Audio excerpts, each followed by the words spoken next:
Welcome back to Digital Trends coverage of the CES that's happening right now. Woo, we are live. And you know that because a loud noise just went off. Hi there, my name's Maude Garrett, and we are talking all things Hewlett-Packard right now. HP's laptops collection. To help us out with that one, we've got Matt Smith here too, the senior editor from Digital Trends. Hey there, Matt. Hey, everybody. How's it going? Good. It's a good day to be at CES.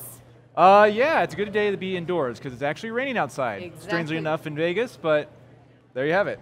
Well, let's chat laptops. There's a bunch on the table right here.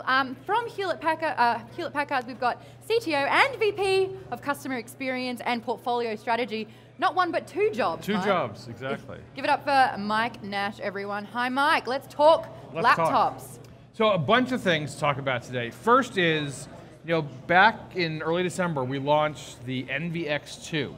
This was a Qualcomm-based, using a Snapdragon processor, one of the first PCs to use the Qualcomm processor with full Windows, the full Windows experience. And what the benefit there is, you can take a lot of the benefits, the things you're used to having on your cell phone, like always connected updates when the computer's off, and have those things run in the background as you're being updated.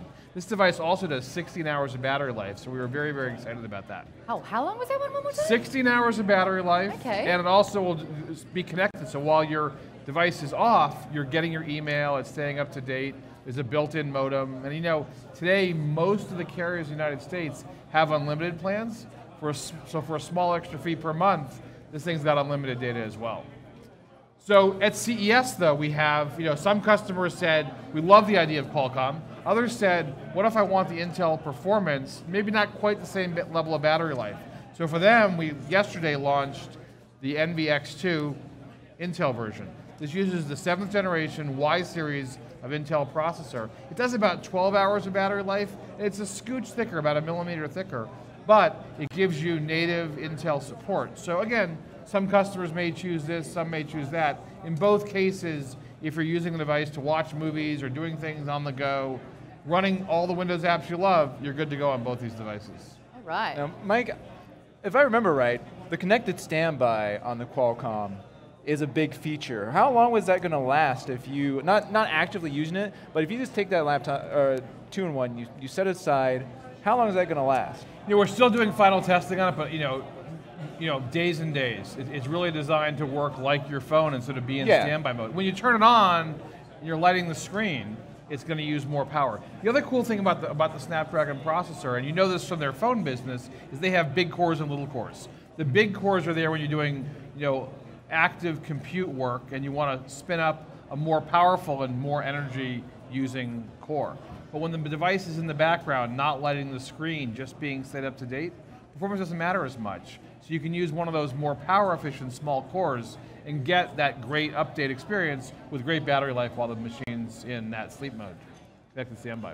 The Qualcomm one has LTE. Is that going to be available on the Intel one? It'll be available as an option. It's standard equipment on the Qualcomm one. It's an option on the Intel one. Okay, cool. Yeah, and they both ship with a pen. It's one of the things also, if you're deciding between, we see a lot of people using iPad Pros for productivity, right? And you watch them using a version of Office that is nice, but not quite as good as the full version of Office. And they struggle with, where's my touchpad? I want a full travel keyboard. So for all those reasons, you will choose this product because you get the Windows you love, you still get great battery life watching movies on Netflix or whatever. The other thing about these devices is the keyboard covers are pretty cool. Again, full travel keyboard with a touchpad. When you close the keyboard cover, it covers not just the glass, but also the back of the device. True on the Intel version, true on the Qualcomm version. So you have a really great experience to protect the device, but also be ready to go in laptop mode and tablet mode. Great for reading, great for creating content with a pen that's included in the device. Mike, I want to talk about the person that's trying to buy a computer. Say they're in the market.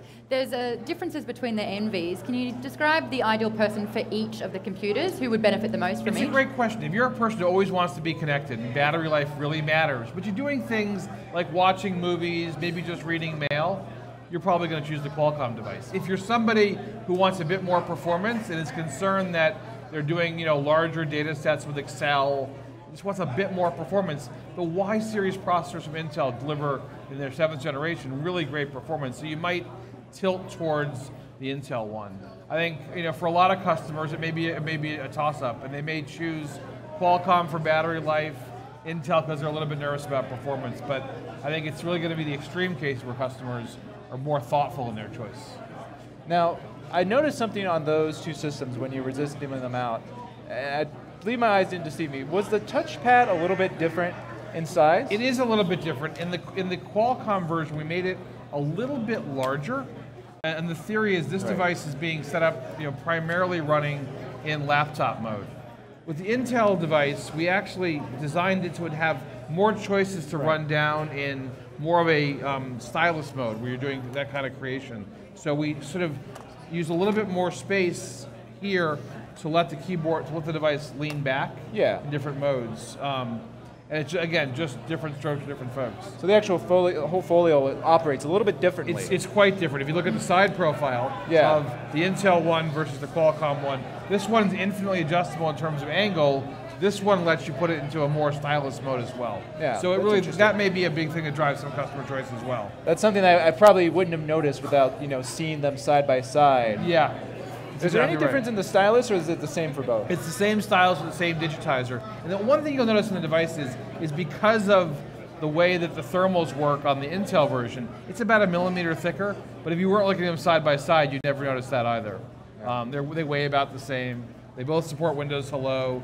They have a 1.3 millimeter keyboard travel. Again, unlike an iPad where you're kind of pushing on buttons that really don't move, they don't have that kind of feel. This is a great experience if you're typing a Word document or editing PowerPoint or whatever. It's a really great keyboard.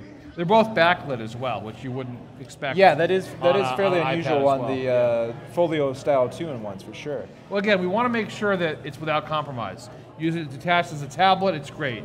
Use it as a clamshell, it's going to be great as well. And very easy to detach and put back. That actually scared me. Sure. So I wasn't expecting that to happen. Oh, sorry. I didn't show them I was like, oh no. They're tablets. Sorry, Maude. That's so huge. So what is the pricing availability looking like on these two different models? So we haven't announced the pricing yet, but they will be available later in the spring. Sorry, I'm just showing off the tablet right now. I've always wanted to do that. These aren't the only laptops that you've brought along to show and tell today. No, they're not. The other thing that's really exciting to talk about today is the new Spectre X360. Yeah. And this device is really cool. I think one of the themes of kind of our brand promise at HP is this concept of reinvent. And this is now the 3rd generation of the 15-inch Spectre X360. We've had great feedback on the 13-inch as well. Much more of the device you always have with you. This device is for creators. So the first generation, it was FHD and 4K, and customers are like really hardcore. We love the 4K version. They wanted the battery life of the FHD, the resolution of the 4K. We got that solved last year. This year, it's about bringing the performance level to an even higher level. And what's really cool, you probably heard last year that Intel and AMD announced this new processor which combines the 8th generation quad-core Intel CPU with the AMD GPUs in a single SoC, something called Kaby Lake G. This is one of the first devices to embrace Kaby Lake G. It comes with a NVIDIA CPU, it's discrete as well, but the flagship configuration really has that integrated, I shouldn't say integrated, but the combined discrete graphics from AMD with a really great performing CPU from Intel to deliver a device that gives great performance compared to, say, a MacBook Pro, much better price point, but can go to 16 gigabytes of RAM, multiple terabytes of SSD, super high performance at a much lower price. And we think customers are going to really appreciate having a built-in stylus with a touch screen versus a little touch bar. I think it's a no-brainer decision. And again, this is just to make sure Maude gets all the features, not just a clamshell. It's also a tablet, 360, and to make sure that it sounds great, we have speakers on the front, we have speakers on the back, so no matter how you're using it, you're going to have super awesome audio. We also added a numeric keypad, not so you could do your accounting here, but really because so many applications like Photoshop use those shortcut keys. We wanted to make sure that creators, really people that I'll describe as prosumers, have the ability to have those features on a device. It's about editing a video, doing photos on the go. Now, the Vega GPU that you can have in there, that's going to be great for creators, but it also can be great for gaming. Are you seeing this as something that's really, really flexible all across? Like if you want to take a break and play some Overwatch, I think for some level of gaming, this is going to be great. I think for people that really want to go to the max, they're going to want to go to our Omen PCs. Oh, and the Omen PC is really designed to be purpose-built, amazing performance for gamers. And in fact, at CES this week, we also announced a really cool feature for Omen customers. Imagine you're a person who has the Omen notebook or your Omen tower in your room, and you want to use that device for gaming, but you can't be in your room. Or maybe you're across town at a friend's house. We've launched this really cool feature, which is Omen Game Streaming, as part of a feature in Omen called Omen Command Center. Omen Command Center is sort of now in its 3rd generation. Initially, it was a tool that let you sort of choose the colors and configure different aspects of the UI on your Omen PC. Last year, we announced some updates to let you actually tune the PC. So if you have a PC with a K-series overclocked processor, the Omen Command Center will let you tune and adjust the performance characteristics of that device. With this 3rd generation of the Command Center, what we're letting you do is run the game on your Omen PC, but play it remotely on whatever PC that you have. And you can have a relatively low-end PC. It's not using the GPU on the PC you're connecting from. It's using your Omen's computer, your Omen's GPU. So all the hardware you invested in on that super high-end machine can be accessed, downstairs, across town, or even across country. We work really closely with our partner Parsec, a company that has some great IP, delivers super low latency. And if you play games, driving games, first-person shooters, what you'll notice is no lag. And it's an amazing set of work we did with Parsec to deliver an amazing experience. So you have that game library that you've invested in on your Omen PC, no problem. Use it on your less expensive PC. If you're a kid with a PC in your room and you want to use your little brother's PC downstairs to play games, no problem, it just works. So perhaps give an example. Let's say you had an Omen PC and you wanted to play a game on one of the HP Envies. Yeah, would that be kind of the ideal use case for it? Yeah, because again, these devices aren't going to have the high-end performance for Overwatch. Yeah. Your Omen does. You sit on this device, down on the couch in the living room. You're being social with the family, but your computer's upstairs giving you just killer performance for Overwatch. Oh, as a Mercy main, I'm very excited about that. Let's bring it back to the Spectre, though. I have got a question here from Fereno Gibran, who says, does it break proof from dropping? How durable is the Spectre? One of the things we really focus on is durability. And our commercial devices have sort of a mil-spec testing, but here we've gone with the latest generation of Gorilla Glass to make sure the screen in particular is going to have super resiliency. The body of this device is not stamped aluminum, but on the high end we use something called CNC, which is a computer-controlled lathe that cuts out the aluminum where we don't need it to make room for the internals of the PC, but leaves it where you want to have a lot of strength. So this is a very durable device, especially durable because the screen, which can sometimes be the weakest link, has that Gorilla Glass technology in it. Oh, fantastic. And Blake Neal was hearing that you said it had a lower price point. Just how much lower? Do we have a price available? I think it's $16.99 with the AMD GPU and about $100 less if you choose to go with the NVIDIA MX 150. All right, that's fantastic. So going back to just the overall look and feel of the Spectre 15, something I think is interesting about it, I did the hands-on of it, and I called it sort of a mix of new school and old school design, because in some ways you're having a little bit of an old school look in terms of the thickness. Like, it was a little bit thicker this time around, right? Yep. Because you wanted that performance, and that was a big focus. Yep. I should say, starting price point for this is $13.49. Yeah, considerably less actually. So it's an even better steal for everyone. Thank you. $13.49 that one, starting price. So let me answer your question. First is, in terms of new school, super thin designs. Yeah.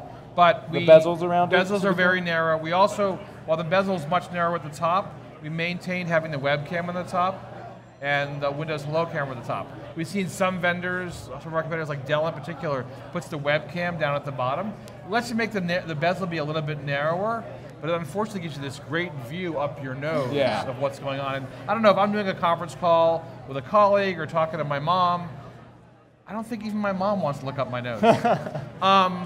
The other thing we've done that's, I think, sort of as you said, really sort of balancing customer insights with technology, is this device is about 1.5 millimeters thicker this year than it was last year. The reason being we had to make room for the thermals. We wanted to make sure we're running the new GPU and the new CPU at their maximum capability, but also make room for battery. And when you sort of trade off, has a customer ever complained about a device this thin being 1 millimeter thicker versus have they complained about it being too hot or not performing at its true potential? And the customer's feedback is super clear. Make sure it's not running hot, make sure I get the maximum performance out of the hardware that I'm paying for, and if it's, 1.5 millimeters is about the thickness of the side of a grain of rice. That's the trade-off customers want us to make. And part of our job as product managers is to use the information we know the way a customer would use it if the customer knew what we knew. So we're actually acting and making decisions on their behalf. And the way we do that is we spend a lot of time talking to customers to get their insights on what they care about, other things they care maybe a little bit less about. Let's talk a little bit more about the battery, because there's a lot, everything, you described all these different traits of it in terms of the performance. It also has a 4K display. It does. That's all great, but it's also stuff that requires a lot of power. Yep. So what are you doing to mitigate that and make sure the battery life lasts, and what are you looking at for battery life? Well, a couple things. I think it varies between the MX150, the Intel GPU, and the AMD. You'll see differences of maybe roughly about 12 hours or so with the lower end GPU, and maybe closer to about 8 hours or so with the higher end GPU. And again, the customer can choose either way. We've also spent some time, we made room for a little bit more battery, and we've also spent time working with Intel and Microsoft. The latest generation Intel quad-core processors are a little bit more efficient. So the combination of a bit more battery, a bit more tuning has helped us to bring the battery life at about the same level, but obviously get much better performance than we have in the past in terms of how the system runs.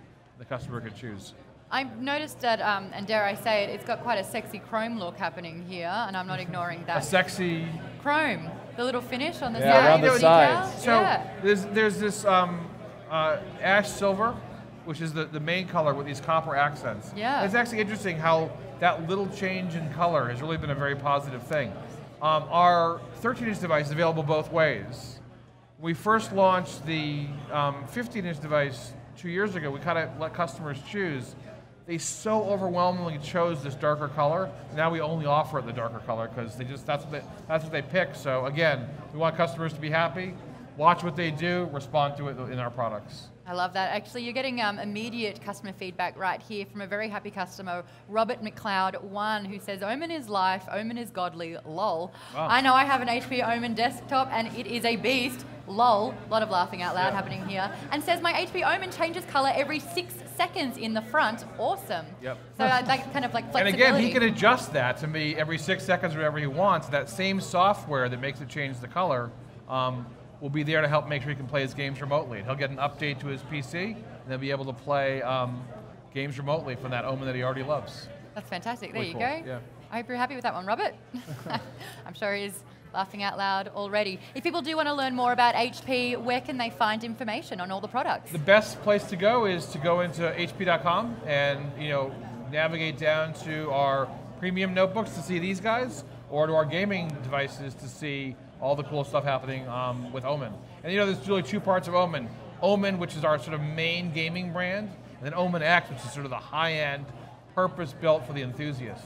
Our belief is that you shouldn't have to be an engineer who can build a computer to have a great gaming experience, and that really is who Omen was created for. I was actually just telling Matt before that I've been clean from PC gaming for a little while now because I had a little bit of a, a snowball into video games, computer Kind games. of a problem? Yeah, a bit of a problem there for me. So I was clean from it, but I have a feeling that the Omen's just gonna get me back in. It's time to get back, and one of the things that might really get you back is you take one of our Omen PCs and combine it with a new 65-inch Omen display that we announced yesterday. And with G-Sync, 4K resolution? Yeah, G-Sync, 4K resolution. It's pretty engaging. What are you if doing you to me, see Mike? it, it's amazing. It's an incredible thing to play with. Well, Mike, thank you so much for joining us here at Digital Trends to talk all things HP. The laptops look incredible, and yeah, if you do want to check them out, head to that website that he said. We do have a lot more happening for the rest of the day. It's not over yet, so don't go anywhere.